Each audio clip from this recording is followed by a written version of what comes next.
दोस्तों अगर केमिस्ट्री की बात करें और अगर ये एक वेब सीरीज है तो मोल कॉन्सेप्ट है उसका विलन। हर साल लाखों बच्चे 6.023 इंटू 10 देखकर सोचते हैं कि यार इतने कण गिनने थे तो भगवान ने हमें इंसान ही क्यों बनाया, कैलकुलेटर या सुपर कंप्यूटर क्यों नहीं बना दिया। लेकिन टेंशन खत्म, आज मैं आपको मोल कॉन्सेप्ट के सारे फॉर्मूला को ऐसे जोड़कर बताऊं कि रट्टा नहीं लगाना पड़ेगा।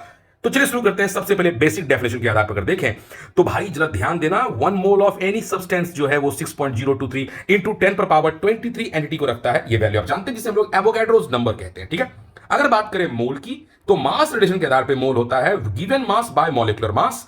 अगर मोल पार्टिकल रिलेशन के आधार पे बात करें तो मोल निकालना है तो गिवन नंबर ऑफ पार्टिकल जितने दिए रहेंगे यानी n बाय एवोगैड्रो नंबर यानी Na।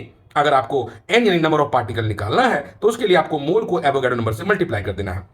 इतनी सी बात करेंगे। अगर मास पार्टिकल रिलेशन में जाते हैं तो वेट जो आप निकालना चाहते हैं वो होता है आपका यानी कि नंबर ऑफ पार्टिकल्स उनका मॉलिक्यूलर मास और एवोगैड्रो नंबर से उसे कर दो डिवाइड। ये सारे फॉर्मुलास फटाफट रिवाइज करने हैं। रिमेंबर कॉन्सेप्ट क्लियर होगा तो फॉर्मुला टनाटन रहेगा, प्रैक्टिस हार्ड करोगे तो टॉप रैंक तो आएगी। कॉन्सेंट्रेशन टर्म्स में बात करें तो मोलैरिटी एक बहुत ही इंपॉर्टेंट है, number of moles of solute present in 1 litre of solution. भैया ये है फॉर्मुला। मोलैरिटी की बात करें तो number of mole of solute present in 1 kg of solvent. और नॉर्मेलिटी की बात करें तो ग्राम इक्विवेलेंट जो है वो 1 लीटर में कितना मौजूद है वो हो गई नॉर्मेलिटी। और अगर मोल फ्रैक्शन की बात करें तो जाहिर सी बात है individual mole upon total number of moles का मोल फ्रैक्शन रेशियो में हम लोग देखते हैं। अगर डाइल्यूशन फार्मूला को देखें तो m1v1 m2v2 फटाफट कर लो याद, ये सब भैया एग्जाम में आने वाला है। ppm यानी पार्ट्स पर मिलियन, ppb यानी पार्ट्स पर billion, percentage weight by weight, percentage weight by volume या परसेंटेज वॉल्यूम बाय वॉल्यूम।